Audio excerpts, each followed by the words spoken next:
La lumière est dans le livre. Ouvrez le livre tout grand, laissez-le rayonner, laissez-le faire. Ainsi parlait Victor Hugo lors du discours d'ouverture du Congrès littéraire de 1878. Ainsi manifeste-t-il le pouvoir du livre avec lequel il se passe toujours quelque chose de beau et de bien. Le livre a un pouvoir magique, ludique, didactique, mystique, thérapeutique. Le livre peut tout faire pour peu qu'on le consulte et laisse agir. Le livre est conscient de ce pouvoir qu'il détient et que l'homme ignore ou néglige. Le livre seul peut aider l'homme à se transformer et à transformer qualitativement son milieu. C'est pourquoi le livre, plus précisément un petit livre, a décidé de prendre la parole. Un petit livre a raconté son histoire. C'est l'histoire d'un enfant libre. Écoutons-le nous raconter sa grande histoire. Appelez-moi Biblio-Vélo. Je suis un petit livre, tout petit, mais vaillant comme Kirikou, intelligent comme Bodgel, le lièvre, beau comme une fleur. J'occupe une toute petite place dans une bibliothèque de quartier. L'animateur nous aime bien.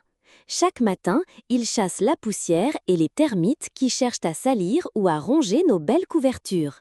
Mais peu de lecteurs fréquentent ce cadre splendide où on trouve des romans, des recueils de poèmes ou de contes, des pièces de théâtre, des albums, des bandes dessinées. Que de tristesse sur nos beaux visages! Oui, nous pleurons parce que personne ne nous ouvre pour découvrir nos trésors cachés. Un jour, notre bienfaiteur entre dans la bibliothèque.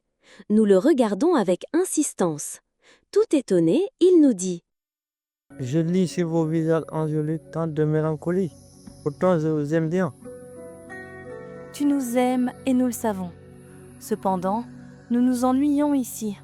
Nous ressemblons à des oiseaux privés de liberté. Que souhaitez-vous?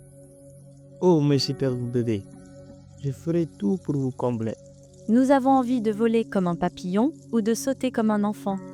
Vous voulez que je libère l'oiseau en captivité ou l'enfant privé d'activité? Où voulez-vous aller? Aller à l'école. Donne-nous la possibilité de voyager, de rencontrer tous ces élèves qui aiment lire mais ne nous voient jamais ou peu. Je vous comprends, mes bons samaritains. Mais par quel moyen vous acheminerez ces affaires à Kida? C'est facile, notre grand sauveur. Il suffit de nous ranger dans une malle et à l'aide de ton vélo, offre-nous une nouvelle vie tout en préservant l'environnement et ta santé. Oui, le vélo est bon pour le corps et l'esprit. Il va t'aider à lutter contre l'obésité, le diabète et les maladies du cœur. Ne dit-on pas bien « un esprit sain dans un corps sain » ? Ensuite, le vélo, contrairement à la moto et aux véhicules, ne pollue pas. Il préserve l'environnement. Vivons dans un environnement sain pour l'avènement à l'horizon 2050 d'un monde florissant. Le lendemain de bonne heure, à l'heure où sonne la cloche dans toutes les écoles, nous entrons dans une école maternelle. Bonjour les enfants. Bonjour. Monsieur. C'est pas mal, hein? D'accord. Donc, Biblio-Vélo est venu vous dire bonjour avec les livres, d'accord? Alors, chacun va venir prendre un livre. Allez, viens prendre un livre, mademoiselle. Allez. Chacun vient prendre un livre. Allez-y, allez. Ya. Voilà.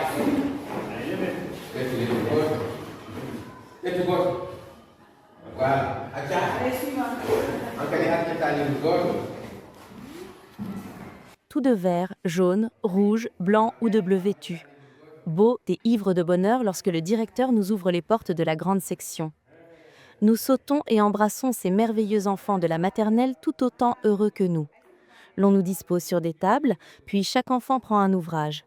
Ils étalent nos ailes de papillons enchantés et découvrent nos merveilleux trésors cachés. Mohamed, vas-y, va. Allez, Mohamed. Allez. Viens prendre un livre. Ça. Allez. Allez. Voilà. Voilà. L'élégante enseignante de la grande section entame tout de suite une leçon de lecture. Chaque enfant ouvre un livre, observe, puis dit ce qu'il a vu. L'enseignante pose des questions.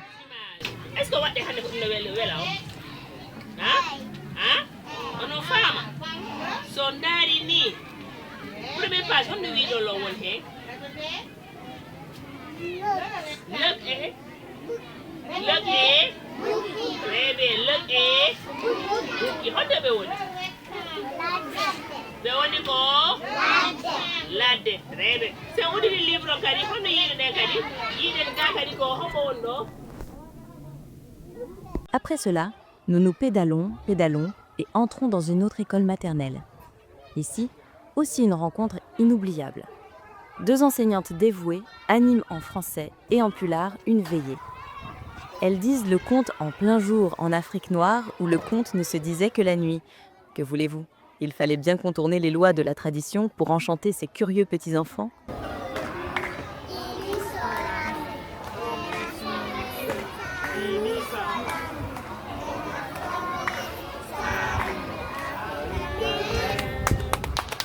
Merci les enfants, merci. Le surlendemain, un grand collage de Vélingara nous ouvre les bras. Notre bienfaiteur, sur des planches en dur, nous offre le plaisir de charmer et de proposer aux enfants un beau spectacle. On compte. D'accord? Oui. Taltalel. Taltalel. Je vais vous dire un conte que m'avait dit ma mère. Que ma grand-mère avait dit à ma mère. Ils accourent comme des mouches et nous dévorent des yeux. Ils se mirent à lire à haute voix, déclamer des poèmes, poser des questions. Et raconte ça, grandit ça, oui. Pardon, on reprend. Très bien. Oui. Leurs formateurs enthousiasmés feuilletaient des ouvrages didactiques. Dopé par tant de ferveur en faveur du livre, notre bienfaiteur, grand conteur, entra dans une salle et se mit à animer un atelier de contes. Tout le monde avait soif. Si bien que les animaux se mangeaient entre eux. Alors, pour échapper à cela, Bouki, Foudre, monte sur le toit de sa case. Sur le toit de sa case. Un jour, elle voit passer des fours. Il en fut ainsi dans d'autres établissements. Partout, la même effervescence. Un rêve allait devenir une réalité. Biblio-Vélo était entré dans les cœurs et les esprits. Toute la presse locale et nationale multiplia les reportages sur cette activité originale.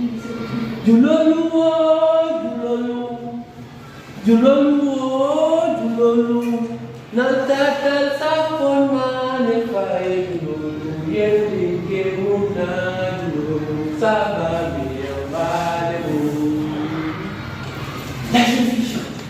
Elle veut être sauvée. Elle dit, vous commerçants, quand vous allez aller au royaume, dites bonjour à votre père, dites bonjour à votre mère. Ils m'ont donné un mariage, mais ce n'est pas un humain, c'est un bon. Une semaine après, fut conçu et déroulé ce merveilleux projet qui porte mon nom, Biblio-Vélo, ou le vélo qui pédale pour faire lire, divertir, informer et former.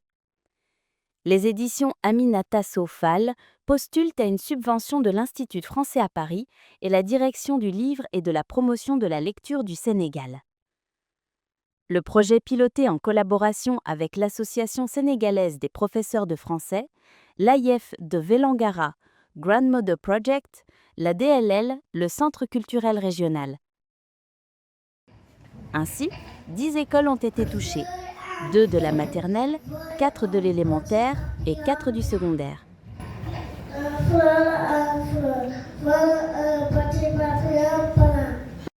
Dans chaque école ciblée par le projet, des gestionnaires sont formés en bibliothéconomie et en activités innovantes de lecture. Le coordonnateur du projet a même confectionné des cartes de membres dans le but d'identifier les membres de la grande famille biblio-véloïenne. Le chargé du projet et les animateurs rangent les ouvrages dans des mallettes et à vélo les déposent dans les 10 écoles ciblées.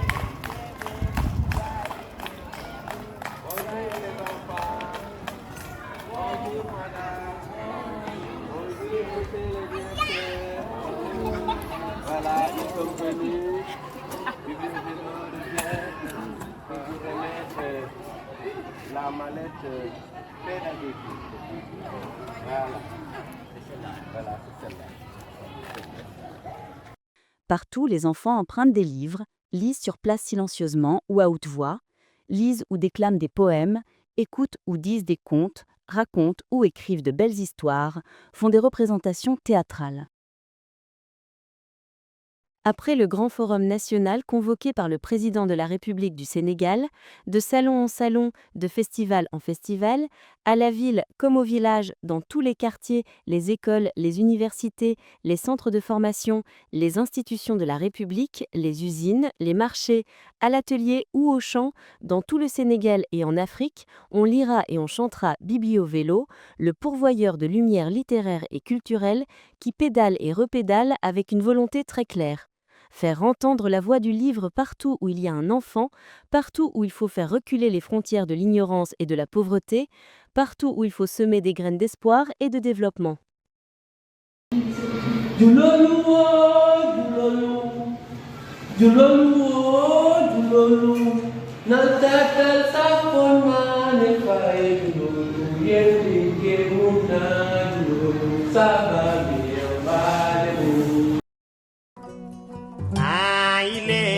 Samba Dogata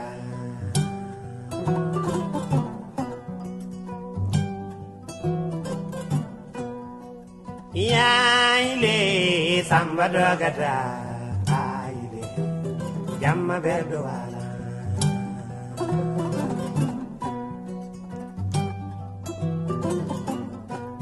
Samba Gladio Jege